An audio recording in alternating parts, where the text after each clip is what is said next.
Bienvenue dans Hackers, le podcast de ceux qui veulent changer de vie grâce au code, au freelancing et à l'entrepreneuriat. Je partage avec toi des conseils pour se lancer en freelance, des astuces pour apprendre à coder, des interviews de personnes inspirantes pour t'aider à atteindre tes objectifs de liberté. Le podcast est disponible sur toutes les plateformes. Pense à t'abonner pour ne rien rater. Bienvenue dans cette nouvelle vidéo, un nouveau format, un nouveau concept que je lance. On va voir si je continue sur la durée. L'idée de ce concept que j'ai appelé Chill and Q&A, c'est de répondre tout simplement à vos questions. Alors je vous avais posé d'ailleurs la question sur Instagram la semaine dernière. Je vous ai dit posez-moi vos questions, j'y répondrai la semaine prochaine en vidéo. Et bien c'est ce que je fais aujourd'hui dans ce Chill and Q&A. On est cool, on est là. J'ai un petit café ici à la main. L'idée derrière, ça va être donc de faire une vidéo un petit peu différente de ce que tu as l'habitude de voir. Tu sais, je fais des vidéos scriptées où j'écris en gros ce que je veux dire. Je parle très vite, c'est cuté derrière par mon monteur. Ici, il n'y aura pas de cut, il n'y aura pas de jump cut. Il ne va pas se passer des choses extraordinaires derrière mon bureau, là, dans la vitre que tu vois ici. Il ne va pas se passer, il ne va pas y avoir un ovni qui passe ou je ne sais pas quoi. Donc, c'est peut-être même un épisode que je republierai sur un podcast, hein. Voilà, donc c'est un petit nouveau format que je teste. J'aime bien tester des nouvelles choses comme ça. Et surtout, ça m'entraîne aussi pour moi. Moi, j'aime bien faire ça.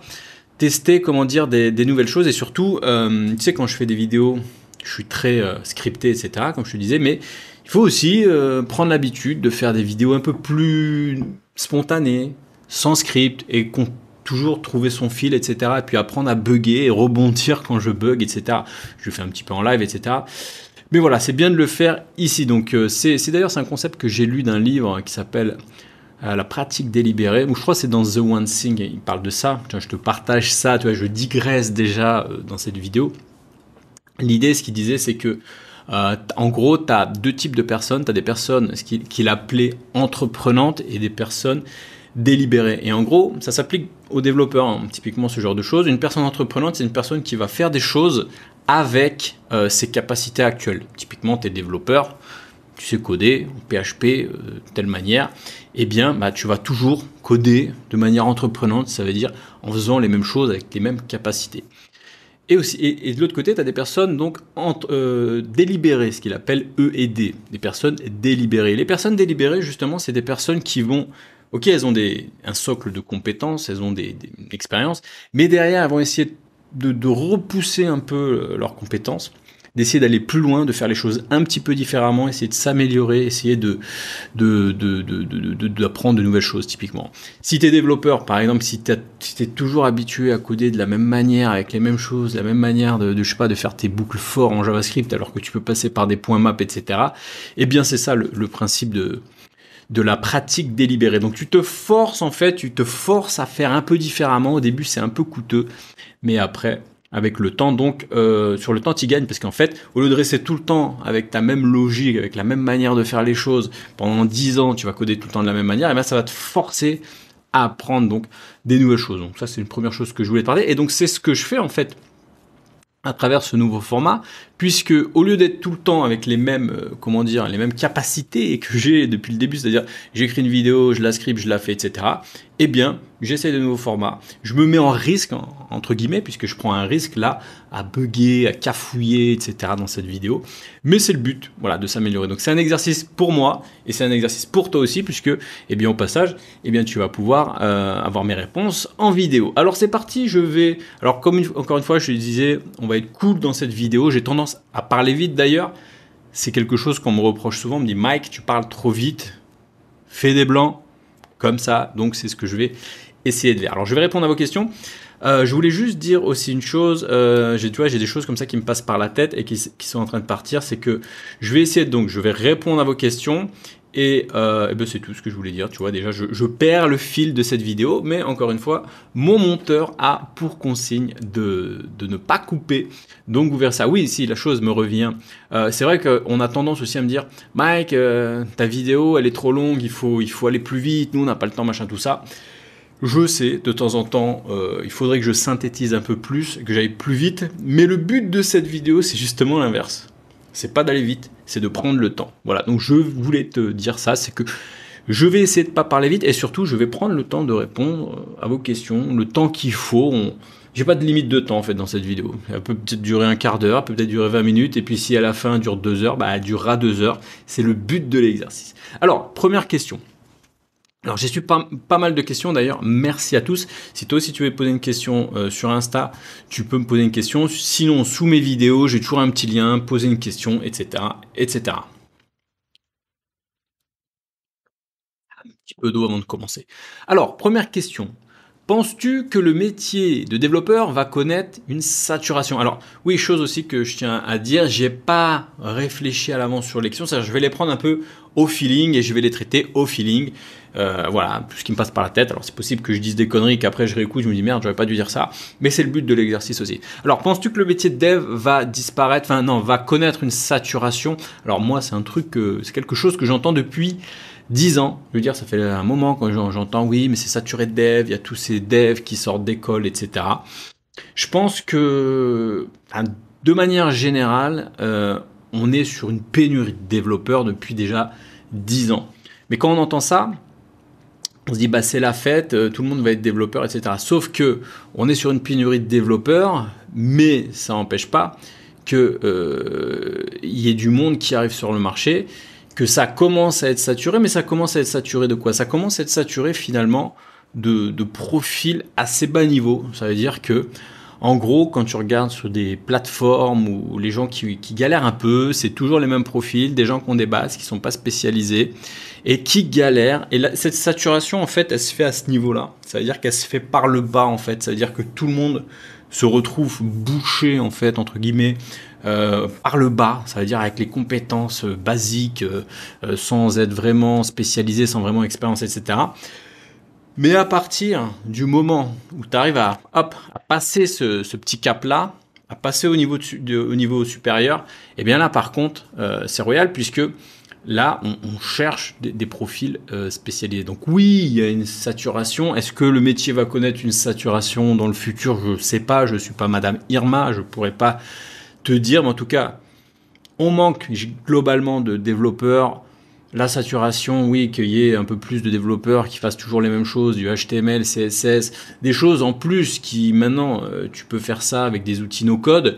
Effectivement, ça va être compliqué pour ces personnes-là. Effectivement, la saturation se fera par là. Une autre question, donc mon avis sur l'école 42. Alors ça c'est une question que j'ai souvent sur l'école 42. Alors moi je ne connais pas particulièrement tous les programmes en France. L'école 42, je la connais pas non plus que ça. Enfin en tout cas j'en sors pas. Donc je pourrais pas te donner un avis éclairé. Je te mettrai à faire tes propres recherches. En tout cas, ce que j'aime bien de l'école 42 déjà c'est le côté rebelle. Tu vois, le côté rebelle du truc c'est bon. Enfin, les diplômes, fuck les diplômes. Pourquoi on empêcherait quelqu'un de rejoindre une formation de développeur, tout ça parce qu'il n'a pas le bac? Enfin, ça, c'est une aberration. Et bien ça, c'est ce qui existe en France. En France, tu n'as pas le bac, tu n'as pas le droit de rejoindre une formation pour devenir développeur. Mais d'où? Comment ça? Enfin, qu'est-ce que tu racontes? J'ai envie de dire, allô, l'État, tu vois, comment ça? Ça, c'est une aberration.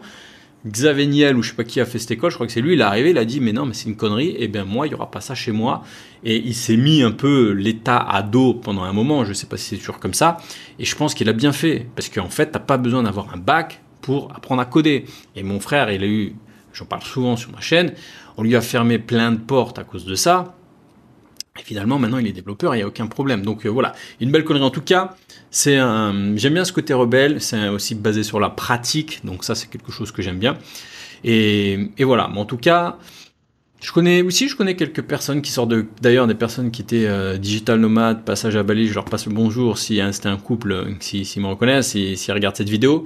Mais voilà, je connais quelques personnes et les personnes qui sortent de là-dedans, qui passent l'étape de la piscine et qui arrivent après à suivre un peu le cursus, en règle générale, ça va, ils arrivent à trouver du taf et tout va bien pour eux.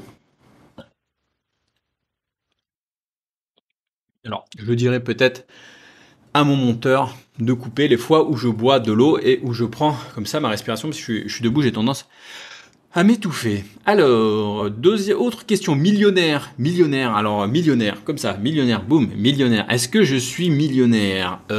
Oui, je suis millionnaire, probablement en roupies indonésiennes, puisque 1 million de roupies indonésiennes, c'est 60 € à peu près. Donc je suis même milliardaire peut-être en roupies indonésiennes. Non, cette question, non, je ne suis pas millionnaire.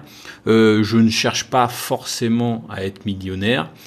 J'ai aucun problème avec l'argent. Je suis content quand je gagne de l'argent. Plus je gagne de l'argent, eh bien plus j'aide. Quand je suis freelance, eh bien plus j'aide des clients à gagner aussi plus d'argent. Quand je développe sur un projet et qu'ils arrivent à voir leur site qui fonctionne et que des clients arrivent dessus, se connectent et payent leur abonnement pour un SaaS, pour un logiciel, etc. et qui dépensent des milliers d'euros, mon client gagne de l'argent, je gagne de l'argent. En règle générale, tout le monde est content, la société est content, tout le monde, enfin, il y a une économie qui tourne, il y a rien de bizarre là-dedans à gagner de l'argent. Ça, c'est très français, souvent, ce côté-là. Alors, si je disais j'étais millionnaire, on me dirait ah ouais Mike, machin, je sais pas quoi. Enfin, dès que tu parles d'argent, c'est comme ça. Moi, ça m'énerve un peu. C'est très français, mais c'est comme ça. Après, non, pour répondre clairement à ta question, non, je suis pas millionnaire. Est-ce que j'ai 1 million d'euros comme ça sur mon compte bancaire qui m'attend au chaud? Non, clairement non. Après, je dirais, j'ai quand même été freelance. Maintenant plus de 10 ans, tu regardes un freelance tu fais 100 000 € en moyenne, un freelance en moyenne, tu fais 100 000 € par an. Si tu calcules, ça fait pas loin des 10 ans, j'ai peut-être généré pas loin du 1 million d'euros de chiffre d'affaires. C'est du chiffre d'affaires. Après, tu vis sur ton chiffre d'affaires, tu payes des impôts, etc. Mais voilà, je suis peut-être pas loin du million en termes de génération de chiffre d'affaires. Avec aussi mes business. Mon premier business date de 2007. Pour te dire, ça date. Moi, j'étais à peine sorti d'école, tu vois. J'avais monté un site e-commerce qui tournait bien à cette époque-là. Tu montais un Joomla avec un, je sais plus quoi, un Virtumart peut-être à l'époque, ou même un PrestaShop de maintenant. Je veux dire, voilà, c'était un peu l'époque des pionniers, entre guillemets. Et donc, moi, j'ai appris à gagner de l'argent sur le net très tôt. Et j'ai gagné de l'argent aussi sur ça, en plus du freelancing, en plus d'autres projets, en plus maintenant via mes formations, mes bootcamps, etc. Enfin, moi, j'ai un esprit comme ça d'entrepreneur. Et pour moi, le seul critère qui te permet de savoir si tu gagnes, enfin, si ce que tu fais est bien ou pas, c'est pas le commentaire sur YouTube négatif que quelqu'un va te mettre, c'est de la merde ce que tu dis, ou même à l'inverse, le commentaire positif, ouais, c'est super Mike ce que tu fais, ça fait toujours plaisir d'entendre ça. Mais c'est pas un critère, moi, qui me permet d'avancer. Le seul critère objectif qui permet de savoir si ce que tu fais est bien, sauf si tu es dans je sais pas quel domaine, mais en tout cas dans l'entrepreneuriat, c'est l'argent qui rentre. Parce que un client, un prospect, quelqu'un qui dit c'est trop bien ce que tu fais, ta startup, ton SaaS, c'est trop bien, très bien, ok, ton ego et tout ça, cool, t'es content. Mais en fait, c'est du bullshit, c'est de la merde. Donc, le seul truc le seul indicateur qui prouve que ce que tu fais, t'es dans la bonne direction, c'est si tu gagnes de l'argent. Moi, typiquement, si je faisais des formations, par exemple, et que je gagne pas d'argent avec ces formations, ça veut dire, si pendant 2-3 ans, je fais des formations tout le temps, et personne les achète, je me dirais peut-être que ce que je fais, c'est de la merde, tu vois. Et si j'ai une clientèle, si j'ai des gens qui achètent mes formations, qui reviennent, moi je vois des gens qui reviennent depuis quasiment 2 ans, ils me suivent, ils sont là dès qu'il y a de nouvelles formations. Donc voilà, c'est un indicateur qui te permet de dire que tu es sur la bonne voie, que tu avances, etc. Donc voilà, pour l'argent en tout cas. Donc est-ce que je suis millionnaire? Non. Mais en tout cas sur mon compte en banque, non. J'ai des projets, j'ai de l'immobilier, je diversifie un peu mes actifs, et j'ai un peu de crypto, des choses comme ça. Mais non, j'ai pas le million. Et c'est pas forcément ce que je souhaite faire. Moi, je souhaite pas avoir un compte en banque avec des millions dessus, ou même des millions de bitcoins, ou je sais pas quoi. Moi, ce qui m'intéresse, c'est plutôt ce que ça te donne comme liberté. Moi, j'ai pas besoin de millions, de milliards pour être libre. Finalement, si tu arrives à générer des revenus confortables, pas besoin d'être millionnaire pour vivre confortablement à l'heure actuelle, que ce soit en France ou même dans d'autres pays. Moi, ce que je cherche, c'est plutôt d'être libre de mon temps et d'avoir assez d'argent pour pas avoir à compter. Moi, j'ai connu les fois où le 10 du mois, t'es à sec, t'as découvert. Moi, j'ai connu ça, même pas le 10, même le 8, même le 5, tu vois. T'as ta paye et tu rembourses déjà le découvert du mois précédent. Donc, j'ai connu ça, tu vois. Et donc mon but, c'est pas d'être millionnaire, mais j'ai pas envie de compter, tu vois. J'ai pas envie d'être en galère à chaque fois, tu vois. Tu vois, c'est juste de pouvoir kiffer la life. J'ai pas envie d'acheter un yacht, j'ai pas envie d'avoir, je sais pas, des trucs en or ou quoi. Enfin, je m'en fous. J'ai juste envie de, voilà, de pouvoir faire. Si j'ai envie de prendre un billet d'avion, d'aller dans un pays, bah je peux y aller. Si je vois un resto, il est cool, j'y vais. Je regarde pas forcément dans les détails le prix de la bouteille de vin ou ça. Voilà, juste des choses basiques. Moi, l'argent, ça sert à ça sert pas à avoir. J'ai pas envie d'avoir regarder mon compte, voir des zéros derrière. C'est rassurant, mais c'est pas, voilà, c'est pas le but. Alors, autre question. En quoi consiste Codeur Nomade? Eh bien, une question assez intéressante, enfin assez étonnante. Je pense que tu découvres peut-être mon univers et mon monde. Codeur, codeur c'est développeur. Codeur, alors nomade, ça veut dire quoi? Ça veut juste dire que tu peux travailler en gros plus ou moins d'où tu veux. Donc, et souvent tu peux changer d'endroit. Et donc typiquement le métier de développeur, c'est un métier qui s'y prête bien puisque tu as besoin d'un ordinateur, d'une connexion internet pour pouvoir faire ce métier. Donc c'est ça le métier codeur nomade. Tu voyages à travers le monde tout en développant, souvent en freelance, mais pas que. Moi j'ai un pote ici, il est en CDI et il est nomade. Avant il était en Thaïlande, maintenant il est là, il bosse pour une start-up qui fait des cartes postales, voilà, je vais pas rentrer dans les détails, mais voilà. Donc c'est possible. Une autre question, utilises-tu tout... Alors j'ai pas le nom, la personne qui m'a préparé les trucs, les questions m'a pas mis les noms, mais cette question je la reconnais. Utilises-tu toujours PHP dans tes projets? Alors ça c'est en rigolant, hein. C'est vrai que souvent j'ai tendance à taper sur PHP, c'est bon, j'ai rien contre PHP. Et je reconnais la question de Yon. Yon, je te passe le bonjour, j'avais vu la question passer. Non, j'utilise plus PHP, enfin je recommanderais pas forcément de démarrer sur PHP en 2021-2022. Après, j'ai rien contre les devs PHP. Il y a du taf en PHP, des projets en PHP, il y en a plein qui démarrent tous les jours. C'est un langage qui est voilà, toujours aussi répandu. C'est comme les gens qui tapent sur Java. Pour moi, Java, c'est un peu à l'ancienne. Mais c'est tellement répandu, il y a un marché tellement énorme que voilà, enfin, c'est OK. Tu vois, tu fais du PHP, c'est OK. Il n'y a pas de problème là-dessus. Autre question, comment arrives-tu à gérer ton temps? Vidéo, mission freelance, etc. Bonne question, bonne question. C'est vraiment comment j'arrive? Eh ben, j'y arrive pas. Non, c'est pas que j'y arrive pas. C'est un défi au quotidien en fait de gérer son temps en fait. Comment je pourrais t'expliquer ça? En fait, moi j'ai vécu en étant salarié ou freelance en régie et entrepreneur, donc j'ai vécu un peu toutes ces choses-là. Et le temps quand j'étais salarié, en fait, finalement, t'as pas la même notion du temps. Je veux dire, le temps quand t'es salarié, t'as envie qu'il passe vite, en fait. T'as envie, t'es lundi, tu te dis pas, ouais, non, mais attends, on est lundi, j'ai pas envie qu'on soit mardi. T'es lundi, tu as envie d'être mardi, tu as envie d'être à la fin de la semaine pour kiffer ton week-end. Et le week-end, oui, tu as envie que ça aille pas trop vite. Mais en fait, quand t'es salarié, le temps, il est long. Ça, c'est sûr. Et quand tu deviens entrepreneur ou freelance dans certaines conditions, ça s'inverse complètement. Ça veut dire que tu cours littéralement derrière le temps. Moi, depuis que je suis à Bali, je fais attention avec ça parce que je suis pas parti vivre à Bali pour avoir une vie différente, de pouvoir kiffer la life, tout ça, et d'être aussi tout le temps à courir derrière le temps. Mais en tant qu'entrepreneur, effectivement, je dois courir derrière le temps. Donc ton temps, on dit le temps c'est de l'argent, mais c'est exactement ça, parce qu'avec tout le temps que tu vas dépenser à faire des choses, c'est des choses que tu fais pas à côté, donc tu vas devoir prendre des freelances qui te coûtent de l'argent. Enfin, le temps c'est de l'argent. Et en tant qu'entrepreneur, encore une fois, tu as 10 000 choses. Moi, j'ai 10 000 choses dans la tête. J'ai toujours 10 000 projets et j'aimerais avoir plus de temps. J'aimerais qu'une journée fasse 48 heures, mais elle n'en fait que 24. Et quand je regarde mes plannings, mes choses comme ça, et je me dis, mais merde, on est déjà là, par exemple, on est déjà en novembre. J'ai trop de projets à terminer, des trucs dans le pipe qui sont pas finis. C'est angoissant, c'est stressant et donc c'est hyper précieux le temps. Donc c'est une ressource que j'essaye d'optimiser au maximum. Donc quelques petits conseils déjà, moi que je pourrais te donner, c'est première chose, peut-être. Alors attends, je vais mettre ma bougie peut-être pour mettre une petite ambiance un peu plus cosy. Non, quoique ça me fait mal à la tête. Je disais première chose peut-être planifier. Hein, vraiment la planification, c'est magique. Hein, je veux dire.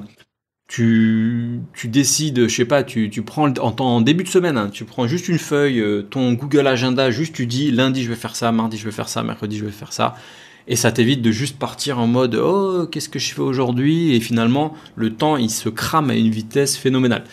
Première chose donc c'est planifier. Deuxième chose je dirais, ça je l'ai compris il y a pas longtemps, hein, depuis que j'ai lu un livre The One Thing. Avant j'essayais de faire tout, je voulais tout faire, tu vois, je commençais, je voulais faire ma vidéo, en même temps une formation, en même temps les emails, en même temps du freelancing, en même temps je voulais être sur Instagram, je voulais être ça, je voulais monter un programme, du copywriting, tu veux faire 10 000 trucs. Et en fait, finalement, tu as l'impression de courir partout, mais en fait, tu fais rien. C'est comme on dit que courir après plusieurs lèvres à la fois, bah, t'en attrapes aucun. Et ben là, c'est la même chose. Et je pense que ça, c'est un truc qui, maintenant, je mets vraiment ça en pratique, c'est que j'oublie le reste et je me concentre en fait sur un seul sujet à la fois. Et ça peut paraître angoissant au début parce que tu te dis non mais je suis en train de laisser ça de côté, il y a des gens qui me contactent, ils ont besoin de moi, machin. Mais enfin pour moi c'est le seul moyen de réussir à faire des choses qui ont un peu de valeur, parce que faire des trucs parce qu'il faut bien comprendre que il y a du taf qui a pas de valeur, il y a du taf qui te rapporte aucune valeur, qui sert à rien en fait. T'as du boulot je sais pas, de trier des choses, de machin, enfin ça sert à rien. Et par contre, t'as du taf qui a de la valeur. Et donc quand tu te concentres, quand tu arrives déjà à identifier le taf qui a de la valeur, le taf qui a pas de valeur, eh bien le taf qui a pas de valeur ou peu de valeur ou moins de valeur, bah, t'essayes de t'en débarrasser, de le déléguer, etc. Et le taf qui a de la valeur, là où t'as la valeur ajoutée là-dedans, eh bien tu le gardes, mais tu te focuses dessus, tu traites un sujet à la fois. Moi, et souvent, c'est des sujets qui prennent du temps. Je veux dire, là, je suis en train de préparer le bootcamp React en ligne. C'est un projet qui me prend plusieurs longs mois. Ça fait plus de 6 mois que je suis dessus. Peut-être pas 6 mois, 4, et puis avril, mai, tu vois. Donc, c'est un projet qui prend du temps. Et donc, il y a un moment, j'ai des sessions dessus, et quand je fais ça, je fais que ça. La semaine dernière, j'étais en train d'enregistrer des modules de cette formation. Je bosse avec un freelance copywriter qui est très sympa, mais il voulait avoir des retours de ma part. Ben, je l'ai mis de côté. J'ai dit non, c'est mort. Cette semaine, je fais ça. Et il me relançait machin. Je lui ai dit, je suis désolé, j'ai pas le temps. Voilà, j'étais concentré sur un truc. Maintenant, cette semaine, j'ai mis ça de côté. Je basculais sur un autre sujet, copywriting. C'est ma priorité de la semaine. Donc, je fais que ça cette semaine. Et donc, ça, c'est vraiment la clé de faire une chose à la fois, de la faire en profondeur et de bien la faire. Deuxième chose aussi, moi, que je fais aussi, c'est de travailler en batch, en fait. Ça veut dire que, de temps en temps, j'ai ma to-do list, je la prends et je la déglingue, quoi. Tu vois, ça veut dire que, déjà, d'avoir une to-do list, hein, c'est important parce qu'il y en a aussi qui sont sans to-do list, sans rien. Moi, j'ai une to-do list qui est un peu trop grosse et parfois ça peut faire peur. Parfois, il y a plein de conneries dedans. Et de temps en temps, je travaille comme ça, c'est-à-dire je parcours la to-do list et j'essaye de la plier, ça me fait du bien, mais souvent tu regardes les to-do list, c'est du taf qui a pas beaucoup de valeur. Autre chose aussi, prioriser, ça c'est important pour gérer ton temps. La priorisation, si tu arrives à prioriser, c'est royal. Donc voilà comment j'arrive un peu à gérer mon temps, mais c'est un défi de tous les jours, hein, de pas, parce que j'ai pour objectif, et j'y arrive pas, mais j'ai pour objectif quand même, quand je fais des choses, je kiffe les faire, mais il faut que je les fasse pendant une durée très courte et que je sois libre après. Mon objectif, c'est d'être libre l'après-midi, au moins vers 15-16 heures, tu vois. Quand je travaille jusqu'à 18 heures, c'est que ça va pas, tu vois. En ce moment, je travaille plutôt, je fais des grosses journées. Mais voilà, il faut prioriser, il faut faire tout ça. Donc voilà, je pense que voilà la question. Alors, une autre question. Comment t'es venue l'envie de t'expatrier à Bali, de l'expatriation à Bali? Alors, d'où m'est venue cette idée? Alors, je pense que c'est un truc qui traîne en moi comme ça depuis un bon moment. Je sais pas depuis quand ça vient, ce truc. Ça doit venir inconsciemment depuis que je suis jeune teenager, on va dire, adolescent. Probablement depuis que j'ai vu ma tante. Moi, j'avais une tante comme ça. Enfin, j'ai toujours une tante comme ça qui a toujours un peu barlingué, je sais pas si on se dit, baroudé un peu comme ça dans des nombreux pays asiatiques, machin, tout ça. Et à chaque fois qu'elle revenait, une fois de temps en temps, elle revenait avec toujours plein d'histoires à nous raconter. Voilà, elle nous ramenait des conneries qu'elle avait achetées là-bas, des trucs. Et voilà, moi, ça me faisait voyager à travers ça. Et en fait, moi, je connaissais rien de ce monde-là. Mais ça me faisait rêver. Et je me disais, bah peut-être un jour, ça sera moi, peut-être, je sais pas, tu vois, mais sans vraiment y croire. Et finalement, eh bien, j'ai toujours eu ce petit truc derrière. Après, voilà, j'ai eu mon diplôme, je suis parti travailler, il fallait que je me fasse de l'expérience. Et après, tu vois, t'oublies un peu comme ça tes rêves avec le temps, entre guillemets. T'as des rêves et puis tu vois qu'ils passent. Sauf qu'à un moment, je me suis dit non, mais quand même. Puis j'avais aussi une petite frustration comme ça. Je me souviens, euh, je débarquais à peine dans le monde du travail, ma première année presque. Et je voyais, c'est l'année où justement j'ai un cousin qui a peut-être à peu près le même âge que moi. Et lui qui était un peu plus libre et qui était parti faire son baptême de plongée pendant 1 an en Thaïlande, etc. Et puis voilà, j'avais vraiment cette frustration de me dire, ok, c'est cool, t'as un diplôme, t'as un boulot, t'es pas trop mal payé, t'es sur Paris, la vie est pas trop dure, mais d'un côté, c'est pas ça que tu veux faire. Et donc j'avais ce truc au fond de moi, et je savais qu'un jour ça allait me, voilà, j'allais comment dire, franchir le pas. Et franchement, c'est peut-être la meilleure décision de ma vie. Je veux dire, bah, c'est un peu normal quand t'as un truc comme ça au fond de toi qui traîne, que t'arrives à le réaliser, bah eh bien voilà, ça change. Donc c'est de là que ça m'est venu. Après ça plaît pas à tout le monde. Moi je sais que je sais pas, tu vois, quand je tombais sur un reportage, je sais pas, à la télé, à 7 à 8 ou des trucs comme ça, et que tu voyais, souvent ils te font des reportages, oui, regardez ces expatriés qui habitent dans un autre pays, à l'autre bout du monde. Moi, ça me faisait rêver, quoi. C'était mon kiff. Je me disais, waouh, ces gens, ils ont eu le culot, ou je sais pas comment on dit, ils ont eu les couilles de le faire, quoi. Et ça m'a toujours fasciné. Et je sais que des fois, j'en parlais autour de moi, les gens, ils en avaient rien à foutre. Après, tu peux pas, voilà, chacun son truc. En tout cas, moi, c'était mon truc. Et voilà, si toi, c'est ton truc, eh bien, je te souhaite de passer le pas et je t'encourage à le faire puisque le jour où tu arriveras à le faire, eh bien, tu vivras probablement les meilleures années de ta vie. Alors, une autre question. Tu te vois faire quoi dans 5, 10 ans dans le monde, toujours du code, etc. Alors, bonne question, je vais boire un peu. Alors, bonne question, 10 ans. Alors, moi, je ferai attention, en fait, avec les prévisions qui sont un peu long terme, comme ça, parce que 5, 10 ans, c'est quand même long terme. Alors, je pense que c'est bien, quand même, d'avoir une vision de ce que tu veux faire à long terme. Comme moi, j'avais eu cette vision, par exemple, de l'expatriation, etc. Mais attention à avoir une vision trop long terme, trop précise. Enfin, c'est c'est trop loin pour que les choses se réalisent. Enfin, moi, bah, typiquement, j'ai un pote comme ça qui devait venir, bah, je lui ai proposé, je lui ai dit, bah, viens à Bali à l'occasion. Voilà, bah, c'était avant le Covid peut-être, quelque chose comme ça. Je sais plus quelle année on était, et puis il me sort, yes, alors attends, pas 2020, pas 2021, pas 2022, pas 2023. Il commence à me sortir des dates de 2024, des trucs comme ça pour venir à Bali. Non, mais quand même, tu vois, à un moment, en 2024, on sera peut-être tous morts du Covid 24, quoi. Tu vois, à un moment, planifier des choses comme ça à long terme, non. Moi, je pourrais pas planifier, par exemple, euh, tu vois, globalement, j'ai envie de rester à Bali, par exemple, tu vois.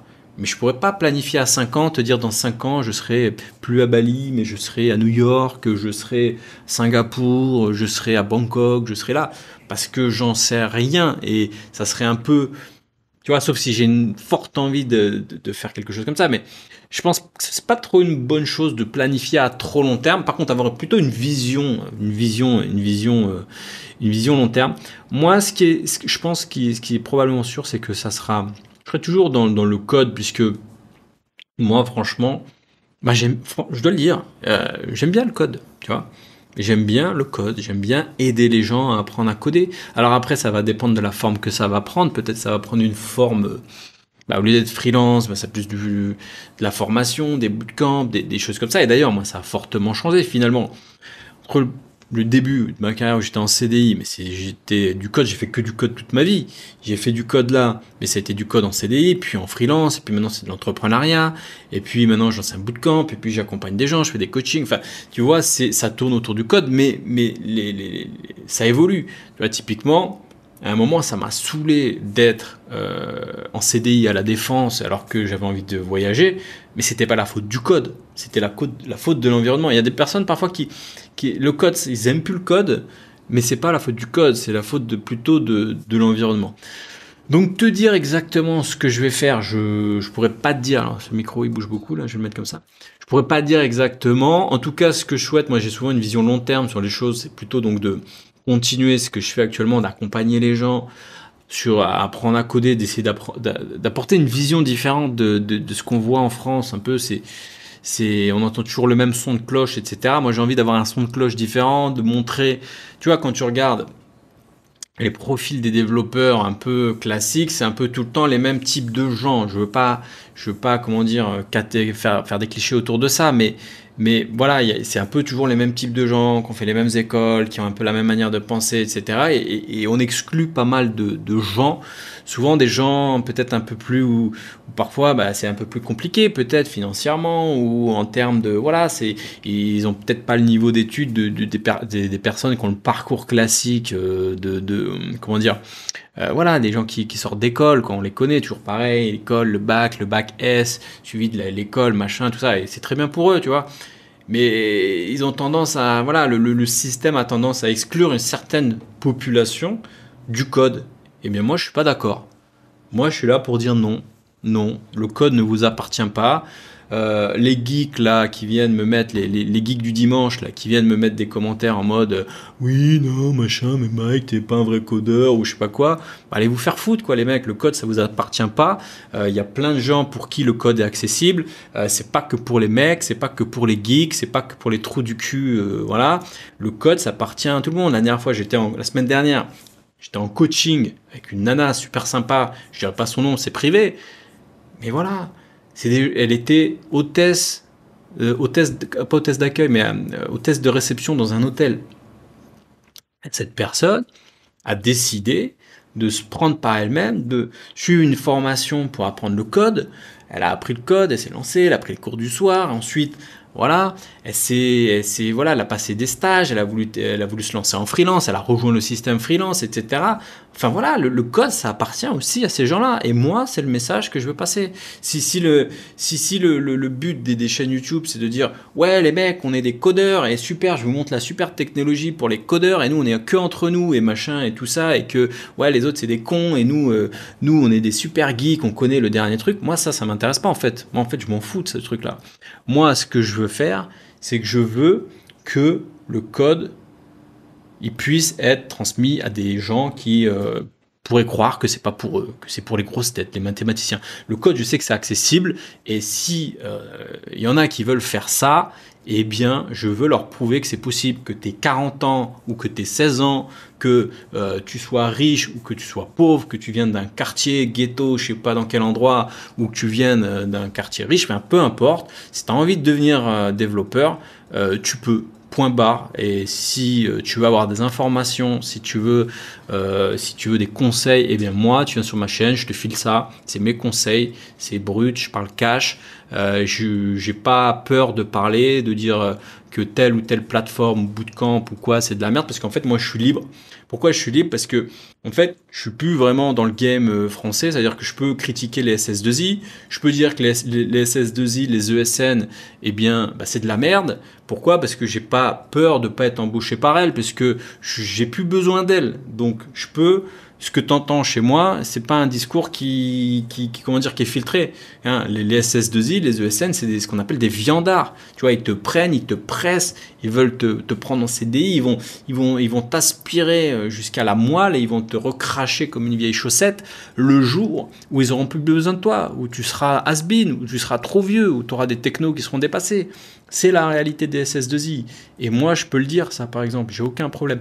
Donc voilà, je sais plus pourquoi je pars dans un autre délire encore, mais pour terminer ta question, oui, ça sera probablement autour du code, toujours autour du code, ce que je ferai dans 5-10 ans. Toujours dans l'idée de kiffer. Moi, je pense que c'est important de kiffer, en fait. Moi, à l'heure actuelle, je suis désolé de te le dire, ok, il y a toujours des hauts et des bas, il n'y a pas de souci, mais je kiffe, tu vois. Quand je fais une vidéo et que je te présente des choses, je suis contente de la faire. Alors parfois, peut-être que c'est plus compliqué que d'autres jours, mais je suis content de te faire une vidéo. Quand je prépare une formation ou le bootcamp que je suis en train de préparer pour apprendre en React, pour devenir dev front-end React, mais je suis content de recueillir un maximum d'avis, je suis content d'essayer de comprendre vraiment ce qui bloque chez les gens. Je suis content de récupérer ça, essayer de le transformer et d'en faire une formation qui soit le plus digeste et derrière un programme d'accompagnement pour que derrière je vois des gens, ils arrivent dedans, bam, ils ont des résultats, mais c'est génial. Dans le système freelance, pareil. Mais je kiffe quand je vois les gens derrière, ils nous envoient des messages en mode on a décroché des clients, on a trouvé des missions. Mais c'est ça. Voilà, moi je kiffe faire ça. Pour le moment, je kiffe. Le jour où ça me saoule, eh bien j'arrêterai probablement. En tout cas, pour le moment, c'est ce que j'aime faire. J'aime aider les gens. J'aime aider les gens à apprendre à coder. J'aime aider les gens à se lancer en freelance. C'est mon délire. Alors, c'est bizarre, mais j'ai plus de questions, alors que j'en avais plein. Donc, ce qu'on va faire, on va improviser et je vais prendre d'autres questions que j'avais dans la pile. Alors, hop, je prends mon téléphone. Qu'est-ce que j'avais comme question ? Quel sera le prix de ton bootcamp? Alors ça, je vais pas y répondre. C'est un bootcamp, c'est pas, oui, effectivement, c'est pas une formation à 15 balles sur Udemy. Un bootcamp, il y a de l'accompagnement derrière. Faut que je prenne les personnes une par une, que je vois, que j'accompagne sur la durée, qu'on fasse tout le truc. Donc effectivement, ça sera un coût. D'ailleurs, le bootcamp aussi, on m'a posé la question. Autre question, quand est-ce que le bootcamp sort? Alors pour information, le bootcamp React devrait, je mets devrait parce que j'ai encore 2-3 trucs à finaliser, sortir aux alentours de la semaine du 8. Voilà, pour info. Alors, autre question, qu'est-ce que j'ai comme superbe question? C'est quoi la différence entre le JavaScript et le JavaScript pour le web? Question, alors là j'ai les noms cette fois-ci. De Tony. Quelle est la différence entre le JavaScript et le JavaScript pour le web? Tiens, bonne question, mais moi je ne sais pas la différence, je ne sais pas ce que tu veux dire par là. Je pense que tu veux dire qu'avec du JavaScript, eh bien c'est vrai qu'avec JavaScript, on peut faire énormément de choses. On peut faire du web, comme tu dis, mais on peut faire du back-end via Node.js, on peut faire des logiciels de bureau via Electron, on peut faire tout un tas de choses. Donc, quelle est la différence? La différence, il n'y a pas vraiment de différence, puisque le langage, c'est le même. Il y a des standards, mais le langage, c'est le même. C'est plutôt la manière d'utiliser les choses. Si tu fais du web, tu ne pourras pas faire les mêmes choses que dans du back. Typiquement, tu ne pourras pas accéder au système de fichiers, par exemple, parce que c'est du web. Voilà, donc des exemples comme ça. Qu'est-ce qu'on a? Ton évolution pour 2022. Alors, ça reprend un peu ce qu'on voyait tout à l'heure dans qu'est-ce que je ferai dans 5 ans.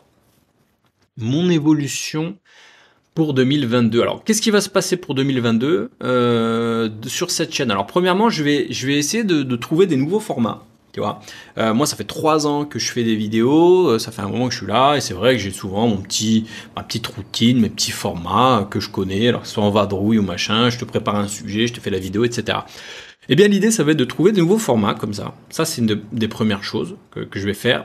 Ensuite, je vais pousser les programmes, le système freelance, le bootcamp React, etc. Mon but, ça va vraiment être d'accompagner plus les gens plutôt que le format. Alors, je vais pas arrêter le format petite formation parce que je pense vraiment que ça peut être utile.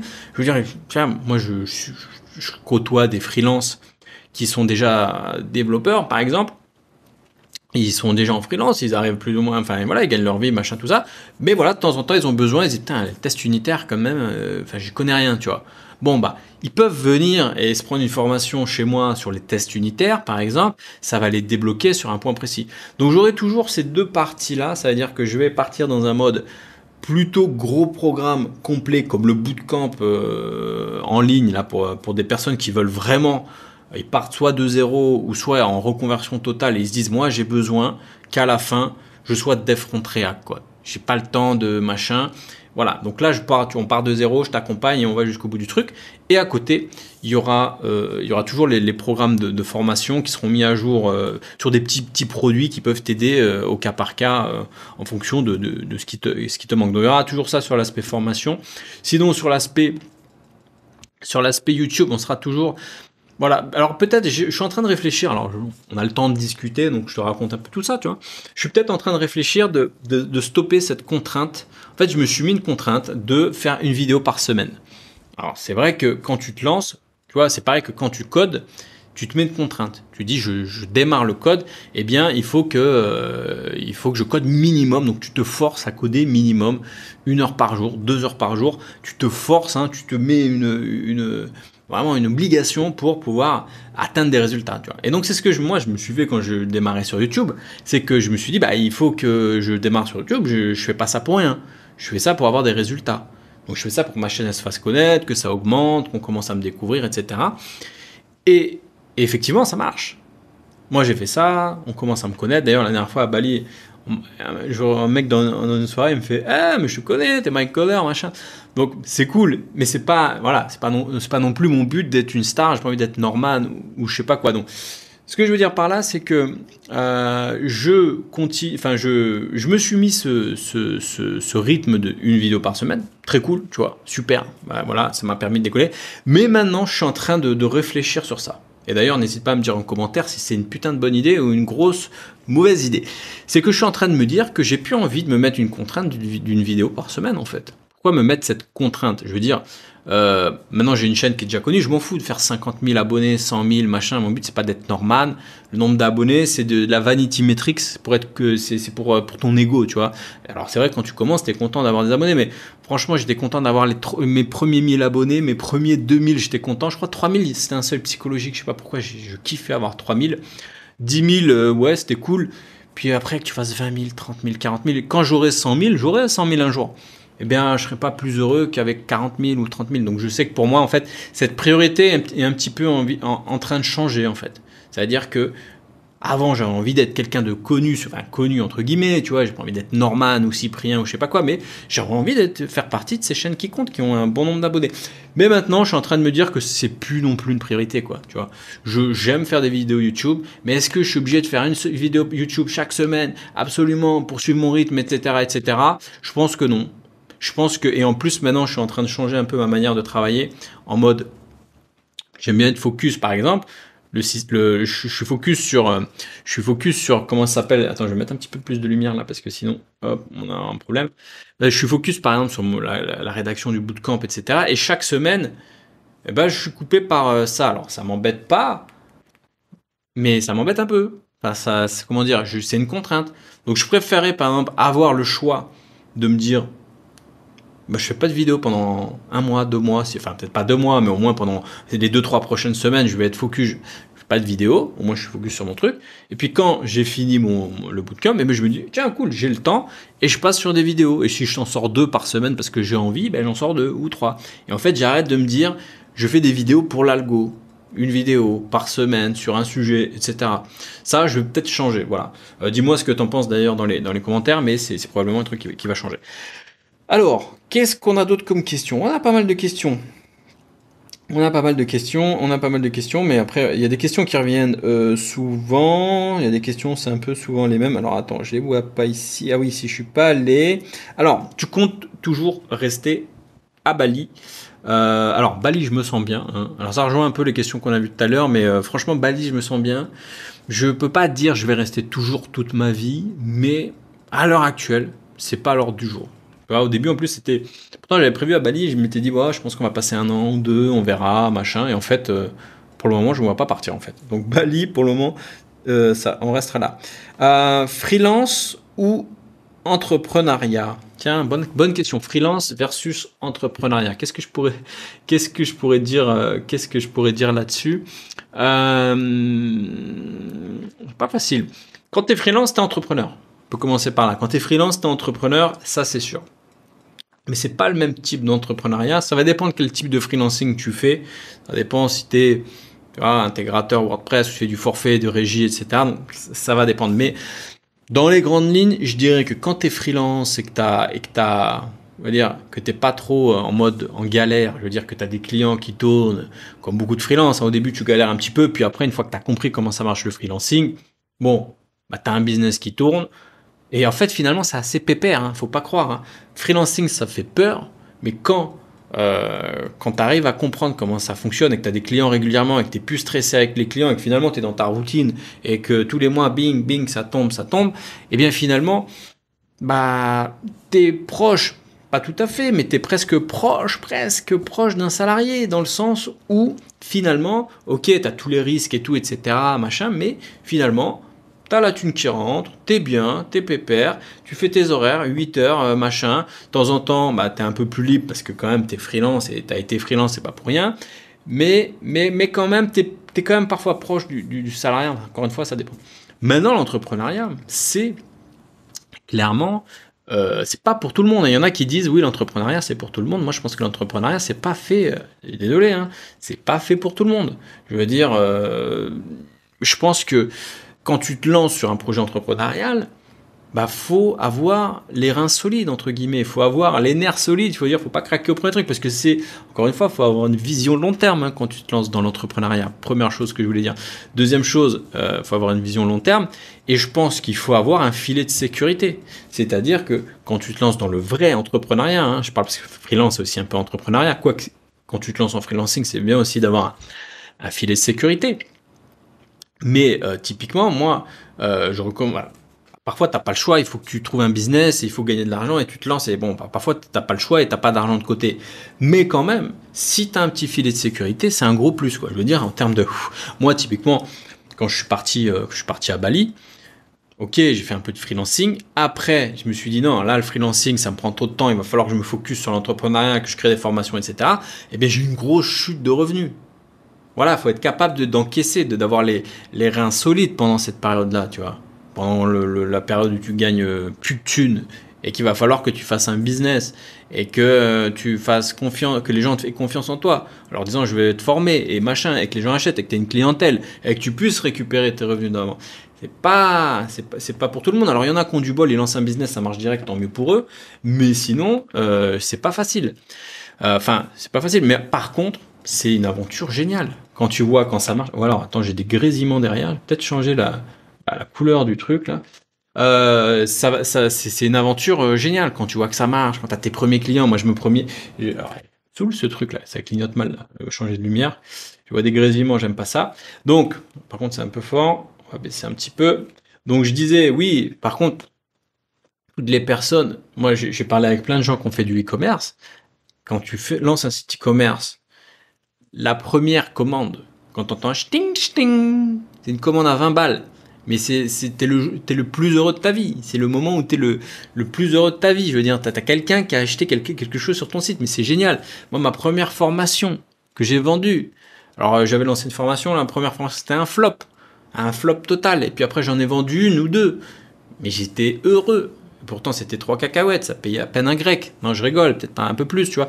Mais voilà. Mais c'est ça l'entrepreneuriat. C'est aussi un kiff. Tu vois, en fait, tu kiffes à la hauteur du stress que tu as. Tu vois, tu vas avoir des périodes de doute, de stress, et puis après, voilà, tu vas avoir des périodes où ça marche, tu passes des paliers, tu vas fêter ça, etc. C'est un délire, c'est pas pour tout le monde, mais c'est cool. Ça me fait penser aussi à autre chose que je disais tout à l'heure sur le fait, moi, par exemple, quand je suis parti à Bali, et j'ai pris ce risque de stopper à une période. Je me dis, j'arrête le freelancing. Freelancing, tu gagnes bien. Freelancing, c'est 10K. Boum, tous les mois assuré, quoi, tu vois. Et là, tu fais stop sur ça pour tester un autre projet. Ça, c'est pas facile. Et je discute avec un pote, d'ailleurs, qui regarde mes vidéos de temps en temps, qui est sur Bali, un freelance, mais qui est tech, mais pas tout à fait dev, etc., qui a envie de faire autre chose, mais il est dans cette situation-là où il a envie de lancer un projet entrepreneurial, mais sa situation de freelance payé grassement à Bali, en fait, l'empêche. Parce que à un moment, quand tu es trop confortable, ça te permet pas de te bouger le cul, tu vois. La pire situation, d'ailleurs, je digresse dans cette vidéo, mais c'est le but de prendre le temps de s'exprimer. Moi, je parle longtemps, et bien, vous voulez que je fasse des vidéos plus courtes, et bien, celle-là, elle sera plus longue. Voilà, c'est le truc. Bref, qu'est-ce que je disais? Oui, je disais, parfois, d'être confortable, c'est un problème. La pire situation, je pense, en France ou même peu importe ailleurs, la pire situation, si tu as des objectifs dans ta vie de faire quelque chose d'un peu différent, d'un peu spécial, si tu as envie de kiffer, de partir, t'expatrier, de faire des trucs de ouf, tu vois, si tu as envie de... Je sais pas, il y a plein de choses à faire dans la vie, tu vois. Si tu as envie peut-être, je sais pas moi, d'aller élever des chèvres dans le Larzac, tu as peut-être envie de faire du cirque, tu as peut-être toujours rêvé de faire de la plongée aux Maldives, tu vois, tu as peut-être toujours envie de monter une association, tu as peut-être eu toujours envie d'avoir un projet entrepreneurial, enfin bref, tu vois, tout ce genre de projet. Eh bien, le pire truc qui peut t'empêcher de faire ça, finalement, c'est d'être confortable.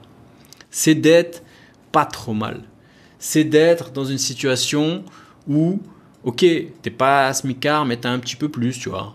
Au lieu d'être vraiment chien, tu vois, total, complètement au RSA, comme mon frère d'ailleurs, et qu'à un moment, il n'y a pas le choix, tu es obligé d'apprendre à coder, tu vois, quand tu es un peu bien, quand tu as tes 1000 et quelques, 2000 euros, là, voilà, que, bon, c'est pas la fête, mais que voilà, tu peux payer ton abonnement Freebox, de temps en temps, tu peux regarder la télé, et de temps en temps, tu te fais un resto, voilà, tu vois, que tu es dans cette zone-là, tu vois. Et bien ça, c'est la pire. Ça, c'est la pire situation si tu veux te bouger le cul. En fait, c'est con, hein, mais c'est comme ça parce qu'en fait, tu es assez confortable. T'es pas non plus, t'aimerais faire mieux, t'aimerais partir dans un autre délire, mais t'es pas non plus à la rue et t'es confortable et